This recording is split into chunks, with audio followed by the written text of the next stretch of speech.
الحمد لله رب العالمين والعاقبة للمتقين الصلاة والسلام على رسول الكريم أما بعد.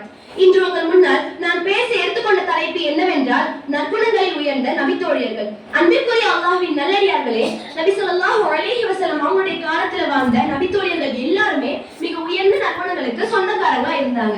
அவங்களுடைய வாழ்க்கையில நடந்த சம்பவங்களை சிந்திக்கக்கூடிய யாராக இருந்தாலும் அவங்களுடைய கண்கள்ல கண்ணீர் பெருக்கெடுத்து ஓடும். அந்த அளவுக்கு தன்னுடைய உள்ளத்துல கடுகளவு கூட சந்தேகமே இல்லாம முழுமையா இஸ்லாமை பின்பற்றி வாழ்ந்தாங்க. மறுமை நம்பிக்கை அப்படின்றத சும்மா வாயால மட்டும் இல்லாம செயலளவிலையும் அந்த நம்பிக்கைக்கு ஏற்ப அவங்க வாழ்ந்து காட்டியிருக்காங்க. இறை செய்தியான குர்ஆன் மற்றும் சுன்னாவை மட்டும் பின்பற்றி வாழ்ந்த இந்த நபித்தோழியர்களை எப்படி இந்த அற்புதமான இஸ்லாம் உயர்ந்த நற்குணங்களுக்கு சொந்தக்காரங்களா மாத்துச்சு அப்படின்றத ஒரு சில உண்மையான வரலாறுகள் மூலமா இந்த வழியில தெரிஞ்சுக்கலாம். அதுல முதல்ல நீளமான கைகளுடைய ஜைனப் ரலியல்லாஹு அன்ஹா. ஆயிஷா ரலியல்லாஹு அன்ஹா அவங்க சொல்றாங்க, ரசூலுல்லாஹ்வுடைய மனைவிகள் ஒருத்தவங்க ரசூலுல்லாஹ் கிட்ட போய் கேக்குறாங்க, உங்களுடைய மரணத்துக்கு அப்புறமா எங்கள்ல யார் உங்களை முதல்ல வந்து சந்திப்பாங்க அப்படின்னு கேக்குறாங்க.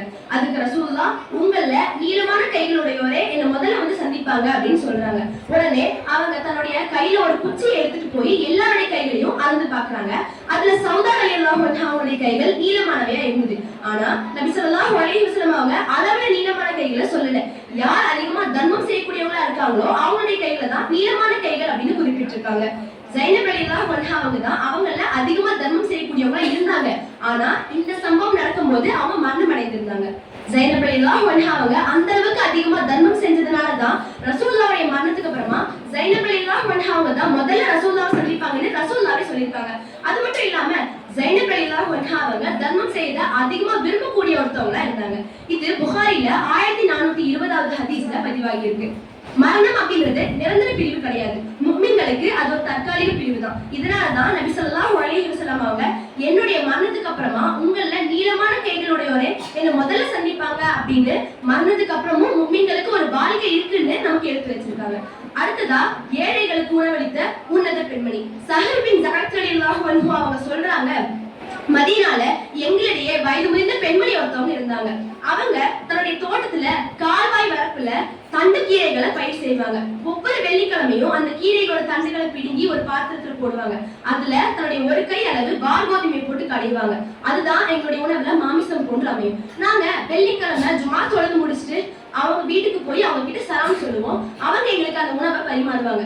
நாங்களும் அதை ரசித்து சாப்பிட ஆரம்பிப்போம். அவங்களுடைய அந்த உணவு சாப்பிடறதுக்காக வெள்ளிக்கிழமை எப்படா வரும்னு நாங்க காத்துக்கிட்டு இருப்போம் அப்படின்னு சொல்றாங்க. இது புகாரில 938வது ஹதீஸ்ல பதிவாகி இருக்கு. நபி ஸல்லல்லாஹு அலைஹி வஸல்லம் அவருடைய காலத்துல நபித்தோழர்கள் அதுலயும் குறிப்பா பெண்கள் எந்த அளவுக்கு சிறந்து விளங்கியிருக்காங்கன்றதை இந்த சம்பவம் மூலமாவே நம்மளால தெரிஞ்சுக்க முடியுது. பொதுவாவே வெள்ளிக்கிழமை நாளே நம்ம சிறந்த உணவு சாப்பிடணும் தான் எதிர்பார்ப்போம். ஆனா அந்த வெள்ளிக்கிழமை கூட சாப்பிடுறதுக்கு ஒண்ணுமே இல்லாம பட்டினி கிடக்கக்கூடிய ஏழை சஹாபாக்களும் நபி ஸல்லல்லாஹு அலைஹி வஸல்லம் அவருடைய காலத்துல இருந்தாங்க. அப்படிப்பட்ட ஏழை நபித்தோழர்களுக்கு அடைக்கலமா தன்னுடைய வயசான காலத்துல கூட ஒரு பெண்மணி இருந்திருக்காங்க அப்படின்னா யோசிச்சு பாருங்க, அவங்க எந்த அளவுக்கு உயர்ந்த நற்குணங்களை கொண்டவங்களா இருந்திருக்காங்க அப்படின்னு. வயசான காலத்திலையும் தானே பயிர் செஞ்சு தானே அறுவடை செஞ்சு தானே சமையலும் செஞ்சு ஏழை நபித்தோழர்களுக்கு ஒரு பெண்மணி உணவளிச்சிருக்காங்க அப்படின்னா உண்மையாகவே இவங்க சிறந்த இறை நம்பிக்கையாளராகவும் இறை நம்பிக்கையாளர்களுக்கு முன்மாதிரி பெண்மணியாகவும் இருந்திருக்காங்க அப்படின்றத நம்மளால தெரிஞ்சுக்க முடியுது. அடுத்ததா தமக்கு தேவை இருப்பினும் வாரி வழங்கிய ஆயிஷா ரலியல்லாஹு அன்ஹா. ஆயிஷா ரலியல்லாஹு அன்ஹாவை பத்தி நம்ம எல்லாருக்குமே தெரியும். அவங்களுடைய வரலாறுல ஒரு சின்ன உதாரணம் தான் இன்னைக்கு நான் உங்ககிட்ட சொல்ல போறேன்.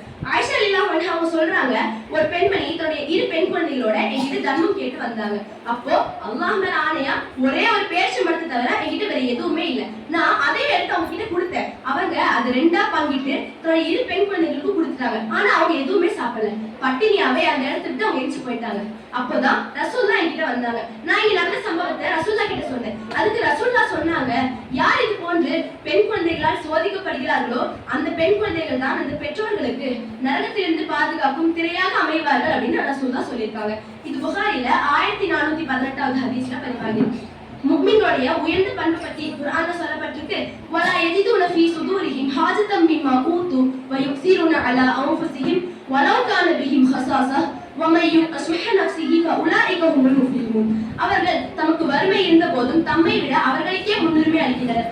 தன்னிடம் உள்ள கஞ்சத்தனத்திலிருந்து காக்கப்படுவோரே வெற்றி பெற்றோர். இது குர்ஆன்ல 59வது அத்தியாயம் 9வது வசனத்துல பதிவாகி இருக்கு.